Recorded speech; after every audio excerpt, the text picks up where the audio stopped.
अपने आज के लेक्चर की तरफ आ जाते हैं। तो आज का जो हमारा लेक्चर है पोस्ट आरएन फर्स्ट सेमेस्टर के सब्जेक्ट फार्माकोलॉजी का यूनिट नंबर 3, जो कि हमारे साथ drug use in nervous system disorder है।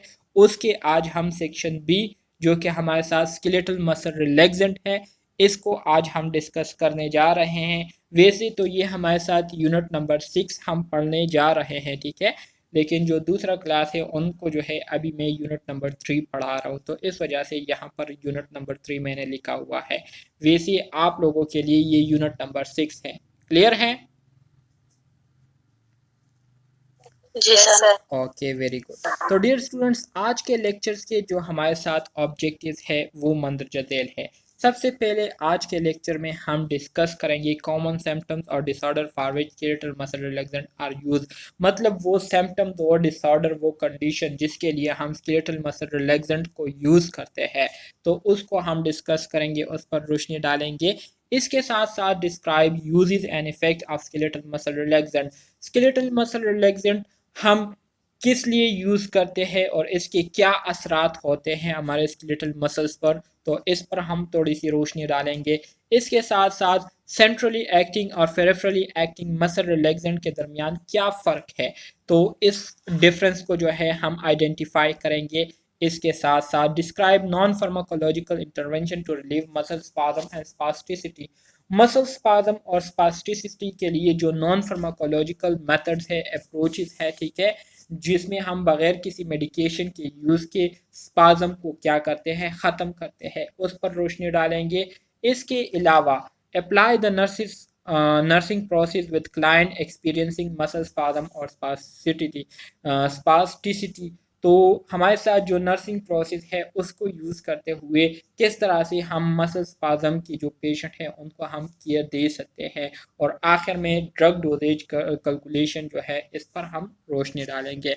तो लेक्चर जो है इंतहाई सिंपल है, कंसेप्चुअल है। अगर आप लोग स्टार्ट में इसको थोड़े गौर से सुनेंगे तो फिर आपको बाकी जो यूनिट है वो आपको आसान होगा, ठीक है। सबसे पहले आप लोगों ने इस वर्ड को समझना है, skeletal muscle relaxant. Skeletal muscle relaxant किसे कहते हैं? What is skeletal muscle? Skeletal muscle किसे कहते हैं? वो मसल जो कि हमारे स्केलेटन को, हमारे ढांचे को सपोर्ट देता है, उसको मूवमेंट करने में सपोर्ट देता है, तो इसको हम क्या कहते हैं? इस मसल्स को हम स्केलेटल मसल्स कहते हैं। अब यहाँ पर बात आती है रिलैक्सेंट की। रिलैक्सेंट से मुराद वो सब्सटेंसेस, वो ड्रग्स, वो मेडिसिन्स, ठीक है, जिसको एडमिनिस्टर करने के बाद हमारे जो स्केलेटल मसल्स होते हैं वो क्या हो जाते हैं? रिलैक्स हो जाते हैं। उसमें जो कंट्रैक्शन आई हुई होती है, जो इनवॉलेंट्री कंट्रैक्ट हुए होते हैं हमारे मसल, जो इनवॉलेंट्री खींचे हुए हमें फील होता है। बाद औक़ात हम कहते हैं ना कि मेरे जो यहाँ के मसल्स है ये इस तरह से मुझे फील होता है जैसे कि किसी ने इसको खींचे हुए हो, ठीक है, तो इस तरह से फील होते हैं, इसको कहते हैं कंट्रैक्शन। सो ऐसे सब्सटेंसेस, ऐसे ड्रग्स या ऐसे एजेंट जिसको एडमिनिस्टर करने के बाद हमारे स्केलेटल मसल जो है वो रिलैक्स हो जाते हैं, उसमें कंट्रैक्शन जो है वो ख़त्म हो जाती है, जो स्पास्टिसिटी होती है वो ख़त्म हो जाती है। तो ऐसे ड्रग्स, ऐसे सब्सटेंसेस को हम क्या कहेंगे? स्केलेटल मसल रिलैक्सेंट कहेंगे। क्लियर है? Drugs that act peripherally at neuromuscular junction or muscle fiber or centrally in the cerebrospinal axis to reduce muscle tone or cause paralysis is called skeletal muscle relaxant। ठीक है, वो drugs जिसको हम फेरेफरली administer करते हैं, ठीक है, या सेंट्रली उसको हम एडमिनिस्टर करते हैं, और उससे हमारा मसल टोन जो है वो रिड्यूस हो जाए, या जो हमारा बॉडी है वो पैरालाइज हो जाए, या मसल जो है वो पैरालाइज हो जाए। पैरालाइज से मुराद ये है कि उसमें जो कंट्रैक्शन हो रही होती है, उसमें जो मूवमेंट हो रही होती है वो क्या हो जाए? वो रिड्यूस हो जाए, कम हो जाए, या ख़त्म हो जाए, या स्टॉप हो जाए। तो इस तरह के ड्रग्स को हम क्या कहते हैं? इस तरह के ड्रग्स को हम स्केलेटल मसल रिलैक्सेंट कहते हैं। इसी तरह से दूसरी डिफिनीशन भी यहाँ पर मैंने मेंशन की हुई है कि a muscle relaxant is a drugs that affect skeletal muscles function and decrease the muscle tone is called skeletal muscle relaxant। वो muscle relaxant मसल रिलैक्सेंट जो है ये वो ड्रग्स होते हैं जो कि हमारे स्केलेटल मसल्स के जो फंक्शन होते हैं उसको मुतासिर करते हैं, उसको इफ़ेक्ट करते हैं और इसके साथ साथ जो मसल टोन होता है उसको डिक्रीज करते हैं। तो ऐसे ड्रग्स को हम क्या कहेंगे? ऐसे ड्रग्स को हम मसल रिलैक्सेंट कहेंगे। कितना आसान है, समझ आ गई है ना आप लोगों को? जी sir. Sir. Very good, very good. बस इसी कंसेप्ट को अब आप लोगों ने अपने माइंड में रखना है और इसी कंसेप्ट के हवाले से अब ये पूरे स्लाइड्स में हम क्या करेंगे, बात करेंगे। कॉमन सिम्टम्स और condition in which skeletal muscle relaxant are use. तो अब यहाँ पर कहते हैं कि वो सिचुएशन, वो हालात जिसमें हम स्केलेटल मसल रिलैक्सेंट को यूज करते हैं, तो वो कौन से हैं? तो सबसे पहले तो ऑलरेडी आप लोगों ने एनेस्थीसिया में पढ़ा था, एनेस्थीसिया के चैप्टर में, सेक्शन में, कि जब हम पेशेंट को एनेस्थीसिया देते हैं तो इसके साथ साथ हम पेशेंट को क्या करते हैं, दूसरे एडजंक्टिव ड्रग्स भी देते हैं जिसका काम ये होता है कि वो हमारी बॉडी मूवमेंट को क्या कर लेती है, मुकम्मल तौर पर ख़त्म कर देती है और हमारी बॉडी जो है वो इमोबाइल हो जाती है, उसमें किसी किस्म की इनवॉलेंट्री मूवमेंट नहीं होती, जो रिफ्लेक्सेस होते हैं मसल के वो क्या हो जाते हैं, ख़त्म हो जाते हैं। तो इसी तरह से पहली जो कंडीशन है जिसमें हम मस्कुलोस्केलेटल या स्केलेटल मसल रिलैक्सेंट को क्या करते हैं, यूज़ करते हैं, तो वो जनरल एनेस्थीसिया है। जब हम पेशेंट को जनरल एनेस्थीसिया देते हैं तो जनरल एनेस्थीसिया के साथ साथ एज अ कंजंक्टिव या एडजुवेंट के तौर पर हम क्या करते हैं, उनको स्केलेटल मसल रिलैक्सेंट भी देते हैं। इससे ये होता है कि इससे मिसाल के तौर पर अगर किसी कोई इंट्यूबेशन हम कर रहे हैं तो इंट्यूबेशन को सक्सेसफुल बनाने के लिए जो ट्रेकियल मसल्स होते हैं वो क्या हो जाते हैं, वो रिलैक्स हो जाते हैं।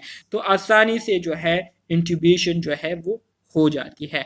इसी तरह से मैकेनिकल वेंटिलेशन को फैसिलिटेट करने के लिए भी हम इसको यूज़ करते हैं। इसके अलावा जो सर्जिकल प्रोसीजर्स होते हैं जिसका मैंने आपको अभी स्टार्ट करने से पहले ही बताया कि किसी भी किस्म की जब हम सर्जरी करते हैं तो सर्जरी के लिए हम एनेस्थीसिया देते हैं ना, पेशेंट को एनेस्थेटिक्स देते हैं ना, ताकि एनेस्थीसिया हो जाए, उसमें एनेस्थीसिया प्रोड्यूस हो जाए। तो उसके साथ साथ हम ये स्केलेटल मसल रिलैक्सेंट भी देते हैं ताकि जो इनवॉलेंट्री मसल रिफ्लेक्सेस है वो क्या हो जाए, वो स्टॉप हो जाए, मसल मूवमेंट ना हो और जो सर्जरी है वो आसानी से बगैर किसी गलती के हो जाए। तो इस सिचुएशन में हम इसको यूज़ करते हैं। इसके अलावा जब किसी को मसल स्पाज्म हुआ हो, मतलब इनवॉलेंट्री उनके मसल जो है वो कंट्रैक्ट हुए हो, ठीक है, तो उस सिचुएशन में हम स्केलेटल मसल रिलैक्सेंट यूज करते हैं। स्पाज्म किसे कहते हैं? Spasm is a sudden involuntary contraction of one और more muscle group and is usually an acute condition associated with muscle strain, ठीक है, या मसल स्प्रेन। मतलब ये है कि जो मसल स्पाज्म होती है ये एक ऐसी कंडीशन होती है जिसमें अचानक से हमारे जो मसल्स होते हैं या जो मसल्स के ग्रुप होते हैं, ठीक है, तो वो क्या हो जाते हैं, अचानक से इनवॉलेंट्री खुद से जो है वो इस तरह से हो जाते हैं जैसे कि किसी ने उसको खींच लिए हो, जिसकी वजह से फिर हम अपने हाथ पाँव को जो है वो हिला नहीं सकते, क्योंकि बहुत ज़्यादा पेन होता है उससे। तो इस कंडीशन को क्या कहते हैं, मसल स्पाज्म कहते हैं। तो इस कंडीशन में भी हम स्केलेटल मसल रिलैक्सेंट देते हैं। इसके अलावा मस्कुलोस्केलेटल इंजरी हुई हो या स्पोर्ट इंजरी हुई हो तो उसमें भी फिर हम स्केलेटल मसल रिलैक्सेंट देते हैं। लो बैक पेन या निक पेन के लिए भी देते हैं। फाइब्रोमियाल्जिया मतलब पूरी बॉडी में पेन हो रही हो उसके लिए भी देते हैं। टेंशन हेडेक में भी हम ये स्केलेटल मसल रिलैक्सेंट देते हैं। It may be used to improve symptoms such as muscle spasm, pain and hyperreflexia, ठीक है। मसल स्पाज्म, पेन और हाइपर रिफ्लेक्सिया में जो है हम पेशेंट को ये स्केलेटल मसल रिलैक्सेंट देते हैं। तो यहाँ तक क्लियर हो गया आप लोगों को कि स्केलेटल मसल रिलैक्सेंट हम कौन कौन से कंडीशन में दे सकते हैं? क्लियर हो गया? जी sir. Yes sir. Okay, very good, माशाल्लाह, वेरी गुड। अच्छा जी, इसकी हिस्ट्री के हवाले से अगर हम बात करें तो इसकी हिस्ट्री जो है पता नहीं बिल्कुल बगैर किसी इसके पीछे कोई लॉजिक भी नहीं है, लेकिन फिर भी इन्होंने जो है केम्यू वालों ने इसको मेंशन किया हुआ है। तो चले हम इसको पढ़ लेते हैं, लेकिन अगर वैसे देखा जाए तो इसकी थोड़ी सी भी इम्पोर्टेंस नहीं है इसमें, ठीक है। History from fun hunting in jungles to operation theatre, ठीक है। Fun hunting hunting in jungles मतलब जंगल में जो फन हंटिंग की जाती थी उससे लेकर ऑपरेशन थिएटर तक का जो हिस्ट्री है, तो इन्होंने इसको एक ही स्लाइड में बंद की हुई है, पता नहीं ये क्या है। तो क्यूरर क्या है? क्यूरर से मुराद द एरो पॉइजन, मतलब ये एक ऐसा एरो हुआ करता था जो कि जहरीला हुआ करता था, ठीक है। जहरीला हुआ करता था। तो इसमें क्या होता था, इसका सोर्स कहाँ से है? तो कॉन्ड्रोडेंड्रोन हो गए, ठीक है, टोमेंटोसम हो गए, इसी तरह से स्ट्रिकोनस टॉक्सीफेरा हो गए। यहाँ से जो है ये पॉइजन लिया गया है, डिराइव फ्रॉम क्यूरर, जिसका मतलब क्या है? Arrow poison in South American Indian. जो साउथ अमेरिकन इंडियन थे तो वो लोग जो है क्या करते थे, इसको यूज़ करते थे।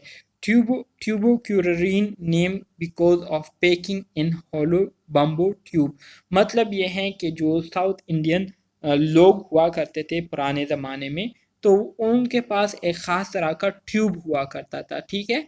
और इस ट्यूब में ये लोग क्या करते थे, एक छोटा सा एरो नुमा चीज़ जो है वो डाल देते थे, और इस एरो के इन्होंने जो है एक ख़ास तरह के जहर से क्या किया होता था, इसको गंदा किया हुआ होता था।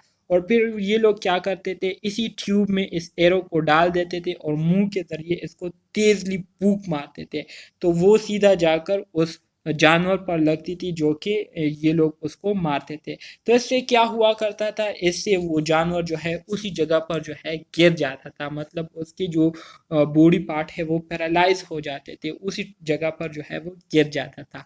और फिर उसका जो है ये लोग प्रॉपर शिकार किया करते थे, इसको ज़ेबा करते थे। तो इस तरीके से ये लोग क्या करते थे, शिकार किया करते थे। तो इसके बाद फिर लोगों को जो है इस मस्कुलोस्केलेटल या स्केलेटल मसल रिलैक्सेंट के बारे में जो है पता चला था। तो यहाँ से स्केलेटल मसल रिलैक्सेंट का जो कंसेप्ट है वो शुरू हुआ था। सही है। तो ये हिस्ट्री है। इस हिस्ट्री में ऐसी कोई ख़ास बात आप लोगों ने खुद देखी है कि इसमें कोई ख़ास बात नहीं है, तो जस्ट इंफॉर्मेशन के लिए मैंने आपके साथ शेयर किया। आ जाते हैं न्यूरोमस्कुलर जंक्शन की तरफ। अब इस टर्म को समझे कि what is neuromuscular junction. Neuromuscular junction किसे कहते हैं? तो यहाँ पर अगर आप लोग देखें तो ये न्यूरोमस्कुलर जो है दो वर्ड से मिलकर एक वर्ड बना है। एक वर्ड क्या है? न्यूरो है, और दूसरा वर्ड क्या है? मस्कुलर है। तो न्यूरो जो है ये नर्व से निकला हुआ है, और मस्कुलर जो है ये मसल से निकला हुआ है। और जंक्शन किसे कहते हैं? जंक्शन से मुराद बिटवीन, जो दरमियाना एरिया होता है उसको कहते हैं जंक्शन, ठीक है। दरमियान में जो एरिया होते हैं उसको क्या कहते हैं? जंक्शन। जो जगह होती है उसको जंक्शन कहते हैं। तो न्यूरोमस्कुलर जंक्शन से मुराद ये है कि नर्व, ठीक है, नर्व और मसल फाइबर्स के दरमियान में जो जगह होती है उसको हम क्या कहते हैं? न्यूरोमस्कुलर जंक्शन कहते हैं। तो यहाँ पर आपको जो डायग्राम नज़र आ रही है, जिसमें जो ब्लू कलर में आपको एक जो क्या कहते हैं, ग्लास का जो निचला वाला हिस्सा होता है ना, जिस पर ग्लास जो है वो खड़ा हुआ होता है, तो बिल्कुल उसी तरह से आपको एक चीज़ नज़र आ रही होगी स्काई कलर ब्लू में, ठीक है। ये क्या है? ये असल में हमारे साथ नर्व टर्मिनल है या नर्व एंडिंग है, ठीक है, नर्व एंडिंग है। सो इसमें आपको ये जो छोटे छोटे नज़र आ रहे हैं ये क्या है? ये असल में न्यूरोट्रांसमीटर है। इसके अलावा जो नीचे आपको ये वाला नज़र आ रहा है तो ये क्या है? ये असल में हमारे साथ मसल्स है, ठीक है, मसल है और मसल फाइबर्स है। सो अब इस मसल फाइबर और इस नर्व एंड के दरमियान में जो एरिया है इसको हम क्या कहते हैं? इसको हम न्यूरोमस्कुलर जंक्शन कहते हैं। ये वो जगह होती है जहाँ पर मसल से मसल फाइबर निकलकर और नर्व से जो है न्यूरोट्रांसमीटर निकलकर एक दूसरे के साथ इंटरेक्शन करती है, जिसका मकसद क्या होता है? ख़ास तरह के जो सिग्नल्स होते हैं या जो इंफॉर्मेशन होती है जो कि ब्रेन स्पाइनल कॉर्ड की तरफ से आई हुई होती है, तो वो information nerve fibres muscle fibre को देकर मसल्स को इन्फॉर्म कराना होता है, जिसके बाद फिर मसल्स उसी इंफॉर्मेशन के मुताबिक क्या करती है, काम करती है। अगर ऑर्डर उनको ऊपर से मिला हुआ हो, ऊपर से मुराद ब्रेन स्पाइनल कॉर्ड से इनको ऑर्डर मिला हो कि क्या करना है, कंट्रैक्शन करनी है, तो ये मसल उस ऑर्डर के मुताबिक कंट्रैक्शन करती है। अगर ऑर्डर मिला हो कि रिलैक्सेशन करनी है, तो उस ऑर्डर के मुताबिक ये मसल क्या होते हैं, रिलैक्स हो जाते हैं। तो इस तरीके से नर्व और मसल फाइबर के दरमियान इंटरेक्शन होती है, कम्युनिकेशन होती है, और प्रॉपर तरीके से मसल कंट्रैक्शन रिलैक्सेशन प्रोसेस जो है ये जारी और सारी रहता है। इतना जो मैंने आपको बताया, जस्ट ये समझाने के लिए बताया कि जो न्यूरोमस्कुलर जंक्शन है, तो इससे मुराद ये है कि न्यूरॉन के एक एंड और मसल फाइबर के जो एंड है, इनके दरमियान में जो एरिया होता है, जो जगह होती है, इसको हम क्या कहते हैं, न्यूरोमस्कुलर जंक्शन कहते हैं। क्लियर है? जी sir. Very good, very good. अच्छा जी, अब यहाँ पर आप लोगों को सिंपल अल्फाज में थोड़ा सा बताया गया है कि जो स्केलेटल मसल है ये किस तरह से कंट्रैक्ट होते हैं, इसके कंट्रैक्ट होने के पीछे जो प्रोसेस होता है तो वो क्या होता है। तो बहुत ही सिंपल अल्फाज में आप लोगों को यहाँ पर मेंशन किया हुआ है, इंशाल्लाह आप लोगों को इसकी समझ आ जाएंगी। सबसे पहले क्या होता है, सबसे पहले आपके पास मोटर न्यूरॉन्स आते हैं, ठीक है, मोटर नर्व आते हैं इस तरह से। ये मोटर नर्व है, इनके अंदर क्या होते हैं, न्यूरो ट्रांसमीटर्स होते हैं इनके अंदर, ठीक है। ये जो डॉट डॉट मैं लगा रहा हूँ ये न्यूरो ट्रांसमीटर्स है। ये आपके पास एक मोटर नर्व है, ठीक है। मोटर नर्व से मुराद ये है कि ऊपर से इसने ऑर्डर लिए हुए है और नीचे नर्व एंडिंग की तरफ आ रहा है, नर्व टर्मिनल की तरफ आ रहा है। ये हमारे साथ टर्मिनल, टर्मिनल से मुराद वो जगह जहाँ पर नर्व जो है उसका खात्मा होता है, उसका एंड होता है। ये हमारे साथ नर्व टर्मिनल है, ठीक है। ये क्या करते हैं, इस नर्व टर्मिनल से कुछ कुछ खास तरह के न्यूरोट्रांसमीटर रिलीज होते हैं, जिसको हम क्या कहते हैं, एसिटाइल कोलिन कहते हैं। ये एसिटाइल कोलिन जब रिलीज हो जाते हैं, तो ये क्या करते हैं, bind with neuromuscular receptor at neuromuscular junction. तो न्यूरोमस्कुलर जंक्शन पर जो न्यूरोमस्कुलर रिसेप्टर्स होते हैं, ठीक है, मतलब यहाँ पर जो मसल और नर्व एंड के दरमियान में जो जगह होती है, यहाँ पर कुछ खास तरह के रिसेप्टर्स होते हैं। तो उन रिसेप्टर्स के साथ ये एसिटाइल कोलिन क्या हो जाते हैं, बॉन्ड बना लेते हैं, उसके साथ जो है मिल जाते हैं, जुड़ जाते हैं। तो उसके साथ जुड़ने के बाद फिर क्या होता है, जब उसके साथ मिल जाते हैं, बॉन्ड बना लेते हैं, तो ये क्या करते हैं, depolarisation and develop of the end plate potential, ठीक है। तो इस वजह से हमारे जो मसल्स होते हैं, तो इन मसल्स में कुछ खास तरह के गेट्स होते हैं, जिसको हम चैनल्स के नाम से भी जानते हैं, ठीक है। उसको हम कभी कभी चैनल्स कहते हैं, कभी कभी उसको हम गेट्स कहते हैं। तो ये ख़ास तरह के चैनल्स होते हैं, इसमें आपके पास कैल्शियम आयन के लिए अपने गेट्स होते हैं, जिसके ज़रिए कैल्शियम आयन जो है वो बाहर अंदर जाते हैं। सोडियम आयन के लिए अपने चैनल्स होते हैं, जिसके ज़रिए सोडियम आयन जो है वो अंदर बाहर जाते हैं। पोटाशियम आयन्स के लिए अपने चैनल्स होते हैं, ठीक है। सोडियम से मुराद Na+ है, ठीक है, ये सोडियम आयन है। कैल्शियम आयन से मुराद क्या है, कैल्शियम आयन से कैल्शियम प्लस है। पोटाशियम आयन से मुराद पोटाशियम K+ है, ठीक है। तो ये आपके पास पोटाशियम आयन है, ये आपके पास कैल्शियम आयन है, और ये आपके पास सोडियम आयन है। तो हर एक आयन के लिए अपना खास गेट होता है, जिसके ज़रिए वो अंदर बाहर, सेल के अंदर और सेल के बाहर आते जाते रहते हैं। तो ये जो गेट्स होते हैं, ये डीपोलराइजेशन इसमें हो जाती है, और इन प्लेट पोटेंशियल जो है मोटर एंड प्लेट पर जो है एंड प्लेट पोटेंशियल जो है वो डेवलप्ड हो जाती है। तो इसकी वजह से क्या होता है, इसकी वजह से जो मसल एक्शन पोटेंशियल होता है, ठीक है, वो पैदा हो जाती है। मसल एक्शन पोटेंशियल के पैदा होने की वजह से क्या होता है, contraction of the skeletal muscle, skeletal muscle जो है वो कंट्रैक्ट होना शुरू हो जाते हैं। जब स्केलेटल मसल कंट्रैक्ट हो जाते हैं, तो इसी तरह से जो एसिटाइल कोलिन पहले रिलीज हुए थे मोटर न्यूरॉन से, ठीक है, या मोटर नर्व से, तो वो जो है दोबारा से जो है इनएक्टिवेट होकर कोलिनीज कोलिन ईस्टरेज एंजाइम के ज़रिए दोबारा से जो है वो इनएक्टिवेट होकर दोबारा से उस नर्व टर्मिनल के अंदर चले जाते हैं, वापस एंटर हो जाते हैं और इसी तरह से दोबारा जो है रिपोलराइजेशन स्टेट जो है वो शुरू हो जाती है और इसके साथ साथ जो मसल है वो दोबारा से सिग्नल्स को रिसीव करने के लिए रेडी हो जाती है ताकि दोबारा से ऑर्डर के मुताबिक काम करूँ, चाहे वो कंट्रैक्शन हो या रिलैक्सेशन हो। तो इस तरीके से मसल जो है वो कंट्रैक्ट होते रहते हैं। क्लियर है?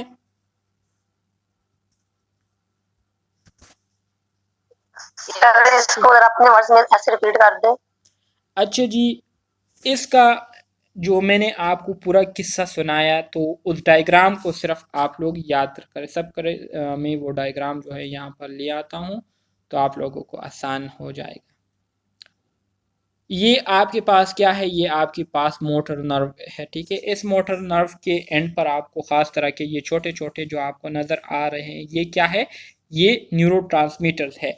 अब इन न्यूरोट्रांसमीटर को ख़ास सिग्नल मिला होता है ब्रेन स्पाइनल कॉर्ड की तरफ से कि आपने जाकर मसल्स को इन्फॉर्म करना है कि ब्रेन और स्पाइनल कॉर्ड चाहता है कि आप क्या हो जाए, कंट्रैक्शन कर ले। तो अब इन न्यूरोट्रांसमीटर में ब्रेन और स्पाइनल कॉर्ड का जो ऑर्डर है वो मौजूद होता है।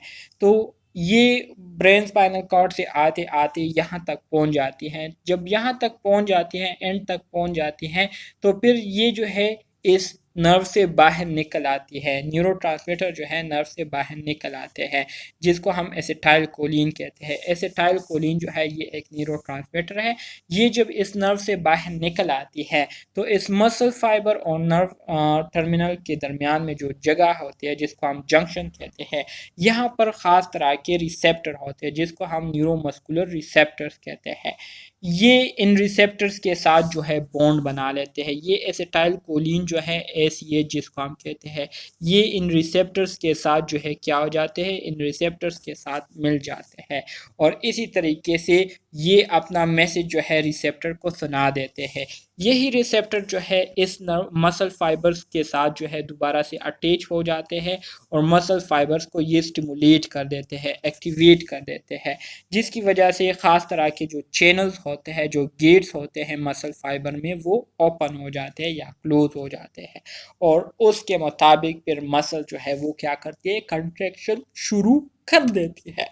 तो इस तरीके से मसल की कंट्रैक्शन जो है वो होती रहती है टाइम टू टाइम। क्लियर है?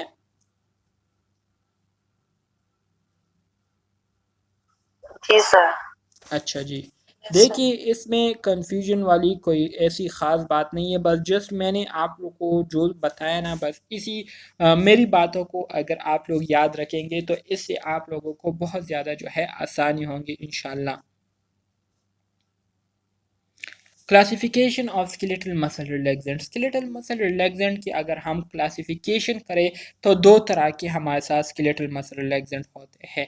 एक तो वो स्केलेटल मसल रिलैक्सेंट होते हैं जो कि फेरिफरली एक्ट करती है, ठीक है, फेरिफरली एक्ट करती है और जो हमारे फेरिफरल साइड पर जो नर्व एंडिंग होती है, न्यूरोट्रांसमीटर होते हैं, उसको स्टिमुलेट करते हुए हमारे बॉडी मूवमेंट को क्या करती है, रिड्यूस करती है, मसल मूवमेंट को रिड्यूस करती है। एक होते हैं centrally acting skeletal muscle relaxant जो कि डायरेक्टली हमारे ब्लड ब्रेन बैरियर को क्रॉस करते हुए ब्रेन स्पाइनल कॉर्ड तक पहुंचते हैं और वहां पर जो ब्रेन स्पाइनल कॉर्ड एक्सिस होता है वहां पर जो न्यूरोट्रांसमीटर होते हैं उसको क्या करती है, उसको एक्टिवेट करते हुए या उसको डीएक्टिवेट करते हुए जो ऑर्डर्स होते हैं ब्रेन की कंट्रैक्शन के हवाले से, ठीक है, मसल के कंट्रैक्शन हवाले से, तो उसको रोकती है, जिसकी वजह से फिर नर्व एंड को जो है ऑर्डर्स नहीं मिलते मसल के कंट्रैक्शन के और इस वजह से फिर मसल जो है वो कंट्रैक्ट नहीं होते और रिलैक्स स्टेट में होते हैं। तो इसको हम क्या कहते हैं, इसको हम centrally acting skeletal muscle relaxant कहते हैं। तो दो मेजर क्लासेस जो आपके पास स्केलेटल मसल रिलैक्सेंट के हैं वो क्या कौन कौन से हैं, एक centrally acting skeletal muscle relaxant है और दूसरा जो हमारे साथ है, ठीक है, उसको हम peripherally acting skeletal muscle relaxant कहते हैं। तो सेंट्रली एक्टिंग जो हमारे